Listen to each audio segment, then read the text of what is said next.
तो आज हम शुरुआत करते हैं डे 2 से। हमने आपको डे 1 पढ़ा दिया है चैप्टर 4 का। आज हम आपको डे 2 पढ़ाएंगे चैप्टर 4 का, जिसमें कि हम आपको बताएंगे चुंबकीय गुण और चुंबकीय आघूर्ण के बारे में। पिछली जो वीडियो बनाई थी हमने डे 2 में, उसमें मैंने आपको क्वेश्चन के रूप में कराए थे, लेकिन आपको इसमें मैं ऐसे ही करा रही हूँ, मतलब जैसे कि पढ़ाया जाता है।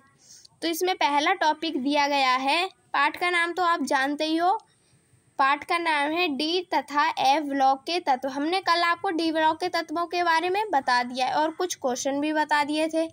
आज हम आपको बताएंगे एक नया टॉपिक में क्या है, रंगीन और रंगहीन चुंबकीय गुण। अब इसमें आपको समझना होगा रंगीन क्या होता है और रंगहीन क्या होता है। रंगीन वो होता है जिसमें रंग होता है, जैसे कि कोई सा भी कलर, जैसे हरा पीला, उसे कहेंगे हम रंगीन। और जो रंगहीन होता है उसमें जिसमें कोई भी कलर नहीं होता है, कलरलेस, उसे कहते हैं रंगहीन। अब इसमें क्या है, इनके चुंबकीय गुण पूछे हैं। इनके चुंबकीय गुण में लिखा है अयुग्मित इलेक्ट्रॉनों की संख्या जो पेयर के रूप में नहीं होते हैं। जैसे कि ये दो इलेक्ट्रॉन हैं, ये क्या है, जोड़े के रूप में रह रहे हैं, तो इन्हें कहेंगे युग्मित। और जो अकेला इलेक्ट्रॉन होता है जो जोड़े के रूप में नहीं रहता है, उसे क्या कहेंगे, अयुग्मित इलेक्ट्रॉन। क्या कहेंगे, अयुग्मित इलेक्ट्रॉन। तो इसकी संख्या क्या है, n है।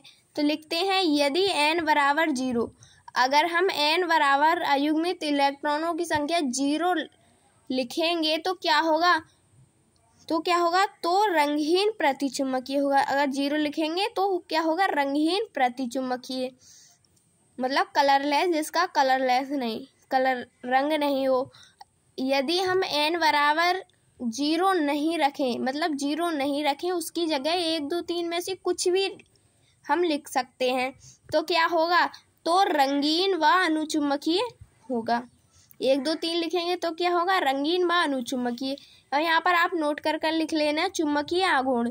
चुंबकीय आघूर्ण को हम दर्शाते हैं म्यू से, जो ऐसा चिन्ह होता है बना हुआ, उसे हम बोलते हैं म्यू।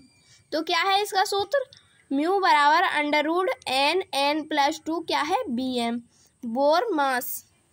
अब इसमें दिया गया है n, अगर हम n बराबर 0 लिखेंगे तो क्या होगा, म्यू बराबर 0 0 + 2 क्या होगा, bm।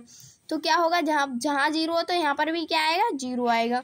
तो ये क्या होगा, प्रतिचुंबकीय में ये दो नहीं आएंगे। जब अनुचुंबकीय होगा, हम यहाँ पर n का मान 0 ना रखकर 1 2 3 मतलब 1 रख दें यहाँ पर, तो क्या होगा, तो सूत्र में लिखते हैं म्यू बराबर 1√1 + 2 क्या है, bm।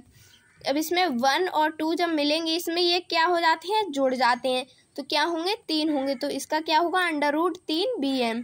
तो ये क्या कहलाएगा, अनुचुंबकीय। 0 होगा तो क्या कहलाएगा, प्रतिचुंबकीय। यहाँ तक तो आपको समझ में आ गया होगा ये। अब चलते हैं आगे, इसमें आगे क्या दिया है। इसमें आगे दिया है परमाणु त्रिज्या व आकार। एटम का आकार मतलब एटम का साइज क्या है। परमाणु को इंग्लिश में हम एटम्स बोलते हैं। अब इसका आकार क्या है, ये आप हेडिंग डाल देना, इसी के ही अंदर है ये टॉपिक। क्या है, श्रेणी में बाएं से दाएं जाने पर, जो श्रेणी होती है आवर्त सारणी में, दाएं से अगर हम बाएं जाएं, जैसे कि ये मेरा हाथ दायां है, हम दाएं से, ये दायां है ये बायां है, अगर हम बाएं से दाएं जाएं तो क्या होगा, परमाणु त्रिज्या घटेगी। लेकिन कुछ जो अंतिम तत्व रह जाते हैं तो क्या होता है, परमाणु त्रिज्या बढ़ने लगती है, धीरे धीरे बढ़ने लगती है। जो अंतिम कुछ तत्व रह जाते हैं, किसमें बढ़ने लगती है, जो डी ब्लॉक के तत्व होते हैं उसमें। या फिर आप इसको शॉर्ट फॉर्म में भी लिख सकते हैं, पहले घटती है, जब हम बाएं से दाएं चलेंगे तो पहले घटेगी, फिर क्या होगी, फिर बढ़ने लगती है। अब आगे ऐसा ही यहाँ पर है, हमने ये ग्राफ खींचा है, अब हम यहाँ बाएं से चल रहे हैं दाएं की ओर, तो क्या हो रही है, घट रही है। लेकिन जो अंतिम कुछ रह गया है इतना सा, तो वहाँ पर क्या होगी, ये बढ़ेगी। त्रिज्या को हम किससे लिखते हैं, r से। ए क्या है, ए को हम क्षेत्रफल से दर्शाते हैं, क्षेत्रफल को a से। ऐसा ही यहाँ पर है, यहाँ पर क्या है, ये परमाणु है। क्या है, परमाणु पहले छोटा, इससे ये बना है और इससे ये बना है, पहले छोटा फिर बड़ा फिर उससे बड़ा। अब चलते हैं आगे, ये वाला समझ में आ गया होगा। अब चलते हैं आगे, इसमें आगे क्या दिया गया है। इसमें आगे एक क्वेश्चन है, संक्रमण तत्व परिवर्तित, जो मैंने आपको गुण बताए थे अभिलाक्षणिक गुण, उसमें परिवर्ती ऑक्सीकरण अवस्था थी। इस परिवर्ती ऑक्सीकरण अवस्था से ये क्वेश्चन भी बन सकता है, जो कि यहाँ पर लिखा है, संक्रमण तत्व परिवर्ती ऑक्सीकरण अवस्था प्रदर्शित करता है। क्यों करता है ये परिवर्तित ऑक्सीकरण अवस्था प्रदर्शित क्यों करता है, ये क्वेश्चन आपसे पूछ सकता है पेपर में। तो यहाँ पर लिखा है, संक्रमण तत्वों के अंतिम एस कक्षक, कितने कक्षक होते हैं, एसपीडी, कितने होते हैं, डी तक होते हैं। अंतिम एस कक्षक के इलेक्ट्रॉन तथा उपांतिम डी, अंतिम से पहले क्या होगा, डी, एसपीडी, उपांतिम, अंतिम से पहले होता है डी, उसको क्या कहेंगे, उपांतिम कक्षक के इलेक्ट्रॉन संयोजकता प्रदर्शित करते हैं। डी कक्षक के इलेक्ट्रॉन क्या करते हैं, संयोजकता प्रदर्शित करते हैं, जिसके कारण ये परिवर्तित ऑक्सीकरण अवस्था प्रदर्शित करती है।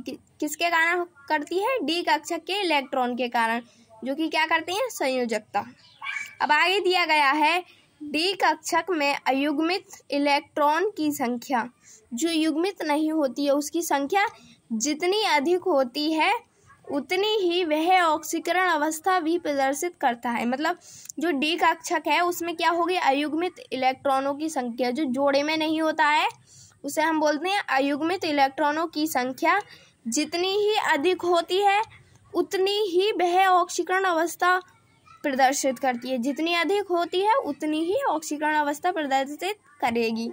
अब इसमें आगे दिया गया है, यहाँ तक तो ये वाला महत्वपूर्ण है, आप इसे याद कर लेना, ये वाला क्वेश्चन, ठीक है। अब हम चलते हैं आगे, इसमें आगे एक और क्वेश्चन दिया गया है,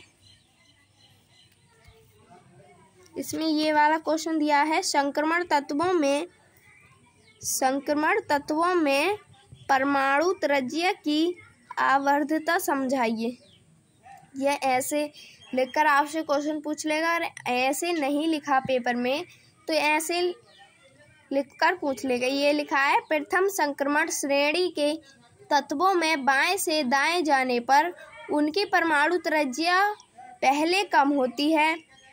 क्यों होती है, जब संक्रमण श्रेणी जो आवर्त सारणी होती है, पीरियोडिक टेबल, जब उसमें हम बाएं से दाएं जाएंगे तो उनकी त्रिज्या क्यों कम होती है। जैसे कि मैंने आपको ये वाला क्वेश्चन बताया है, ये वाला त्रिज्या का आकार, इनकी त्रिज्या क्यों घटती है, इससे ये क्वेश्चन भी पूछ सकता है।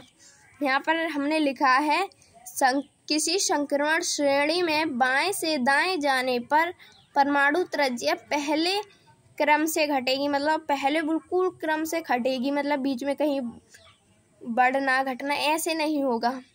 कैसे घटेगी, क्रम से घटती है, तथा अंतिम 3-4 तत्वों में बढ़ती है। जो अंत के 3-4 तत्व रह जाते हैं उसमें क्या होगी, त्रिज्या बढ़ेगी। फिर है, प्रारंभिक तत्वों में नाभिकीय आकर्षण बढ़ने के कारण, जो प्रारंभिक तत्व हैं, जो शुरू के तत्व होते हैं एलिमेंट, उसमें क्या होगा, नाभिकीय, नाभिक तो आप जानते होंगे, जैसे कि ये एक नाभिक जिसमें क्या होता है, प्रोटॉन और इलेक्ट्रॉन होता है, इसको ऊपर क्या होते हैं, ये कक्षक कोष उपकोष होते हैं, इसके ऊपर इसकी कक्षाएं होती हैं, जिनमें क्या होता है, इलेक्ट्रॉन मूवमेंट करते हैं, मतलब इलेक्ट्रॉन घूमते रहते हैं, उसे कहते हैं नाभिकीय कोष। नाभिकीय कोष के आकर्षण बढ़ने के कारण, जब यहाँ पर इलेक्ट्रॉन घूमेगा तो इससे इसका आकर्षण दूर होगा, यहाँ घूमेगा तो इससे थोड़ा पास होगा, अगर यहाँ घूमेगा तो इससे क्या होगा, आकर्षण बढ़ेगा। आकर्षण बढ़ने के कारण परमाणु त्रिज्या क्या होती है, घटती है, परंतु इलेक्ट्रॉन उपांतिम डी कक्षक में भरने के कारण उसमें इलेक्ट्रॉन घनत्व बढ़ता है, जिससे परिरक्षण प्रभाव बढ़ता है तथा परमाणु आकार भी बढ़ता है। अब आप इसमें समझ गए होंगे, जैसे कि ये पास है तो ये इसे जल्दी खींच लेगा, जल्दी आकर्षण कर लेगा अपनी तरफ अट्रैक्ट, ये उससे दूर है तो थोड़ी कुछ समय में, और ये उससे दूर है तो उससे भी ज़्यादा समय में कर पाएगा इससे अट्रैक्ट, और जो सबसे दूर होता है उसे क्या करता है, अट्रैक्ट नहीं कर पाता। यहाँ पर लिखा भी है त्रिज्या घटती है परंतु इलेक्ट्रॉन जो अंतिम रह जाते हैं भरने के कारण, जो डी कक्षक होता है उसमें भरने के कारण क्या होता है, घनत्व होता है उनको, ये वाला घनत्व दूर जाते हैं तो वो क्या होता है, बढ़ता है, जिससे परिरक्षण प्रभाव बढ़ता है। घनत्व बढ़ेगा तो परिरक्षण प्रभाव भी बढ़ेगा।